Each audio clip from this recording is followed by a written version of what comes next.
नमस्कार, मैं हूं वीर सिंह। आप देख रहे हैं समाचार इंडिया लाइव। खबर आजमगढ़ से है। सरदार वल्लभ भाई पटेल ही किसानों के वास्तविक नेता। रामललित चौधरी। सगड़ी तहसील के श्री कृष्णा महाविद्यालय बैदौली में रविवार को सरदार वल्लभ भाई पटेल की 146वीं जयंती समारोह को संबोधित करते हुए उत्तर प्रदेश के पूर्व मंत्री रामललित चौधरी ने कहा कि सरदार वल्लभ भाई पटेल ही किसानों के वास्तविक नेता थे। किसानों की लड़ाई सदैव लड़ते थे, इसी नाते उन्हें सरदार की उपाधि दी गई थी। आज किसानों का जो हाल सरकार ने किया है वह सबको मालूम है। एमएसपी के बहाने केंद्र की सरकार किसानों की ज़मीन पूंजीपतियों के हाथों में देना चाहती है। किसान की ज़मीन पूंजीपतियों के हाथों में चली जाएगी तो किसान क्या करेगा? किसान खेती नहीं करेगा तो क्या खाएगा? छोटे छोटे धंधे सरकार की अविवेकपूर्ण नीति के चलते पहले ही बंद हो गए हैं, जिससे तमाम नौजवान बेरोजगार होकर सड़कों पर घूम रहे हैं। केंद्र सरकार को किसानों, नौजवानों, गरीबों के लिए कारगर कदम उठाना चाहिए। समाजवादी पार्टी के जिला अध्यक्ष हवलदार यादव ने कहा कि सरदार वल्लभ भाई पटेल को देश की हमेशा चिंता रहती थी। किसानों और मजदूरों के लिए उन्होंने सदैव संघर्ष किया। देश की एकता और अखंडता के क्षेत्र में किया गया योगदान देश कभी नहीं भूल सकता है। Doctor H.N.. पटेल ने कहा कि सरदार वल्लभ भाई पटेल ने 560 रियासतों का विलय कर भारत को एक राष्ट्र बनाया था। राष्ट्र को एकजुट करने के लिए सरदार पटेल द्वारा किए गए प्रयासों को सम्मान देने के लिए इस दिन को एकता दिवस के रूप में मनाया जाता है।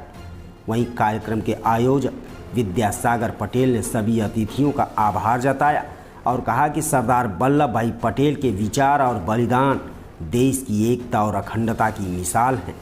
देश की एकता एवं अखंडता सरदार पटेल के बताए रास्ते पर चलकर ही सुनिश्चित किया जा सकता है। हमारा परम कर्तव्य है कि हम अपने कार्यों के द्वारा देश की एकता सुनिश्चित करें।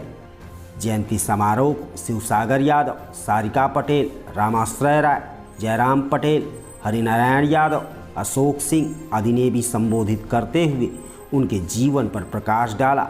कार्यक्रम की अध्यक्षता भजुराम पटेल, संचालन नागेंद्र पटेल ने किया। कार्यक्रम के पूर्व सरदार वल्लभ भाई पटेल की प्रतिमा पर माल्यार्पण कर कार्यक्रम शुरू हुआ।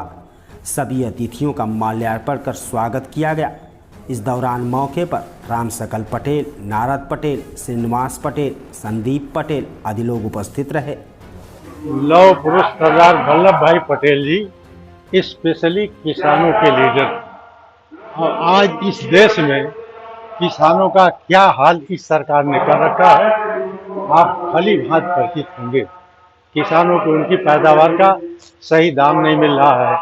किसान की जमीन को कृषि बिल के बहाने भारतीय जनता पार्टी की सरकार पूंजीपतियों के हवाले करना चाहती है और झूठ मूठ का एमएसपी के बारे में कहती है कि एमएसपी थी और है और रहेगी, लेकिन एमएसपी पर यानी समर्थन मूल्य पर किसी भी किसान का धान और गेहूं नहीं खरीदा जा रहा है।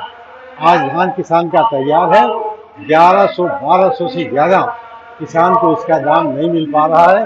मजबूरी में किसान 1100-1200 रुपये में अपना धान बेच रहा है। एक क्विंटल में 800-700 रुपये का घाटा सहारा लूट हो रही है और ये लूट सीधे सीधे सरकार इनडायरेक्ट रूप में करा रही है। अब जो किसान एक क्विंटल में 700-800 का घाटा देगा वो इस धरती पर जिंदा रह पाएगा? कोई लाचारी का सौदा होगा। आजकल की खेती मजबूरी का सौदा है और आत्महत्या का सौदा है। अब सवाल इस बात का उठता है कि किसान क्या करे? क्या किसान खेती करना छोड़ दे? खेती करना छोड़ दे तो खाएगा कैसे, रहेगा, जीएगा कैसे? क्योंकि इसके पास दूसरा धंधा करने के लिए कोई साधन नहीं है, कोई पूंजी नहीं है। यही हाल मजदूर भाइयों के साथ है कि मजदूर भाई अगर मजदूरी करना छोड़ दें तो खाएंगे कैसे, जिएंगे कैसे, रहेंगे कैसे? क्योंकि दूसरा धंधा करने के लिए इन लोगों के पास पर्याप्त पूंजी नहीं है। इसलिए आज किसान और मजदूर भाइयों के सामने यह बहुत ही विकट समस्या है और समय रहते सरकार अगर इसका हल नहीं निकालती है तो आगे आने वाले दिनों में देश का संपूर्ण आर्थिक तंत्र चकनाचूर हो जाएगा और फिर हमारे देश के लोगों को, हमारे देश को दूसरे देशों के सामने कटोरा लेकर खड़ा होना पड़ेगा। इसलिए मैं चेतावनी देना चाहता हूँ सरकार को कि किसानों की दशा को सुधारने का काम करें। बहुत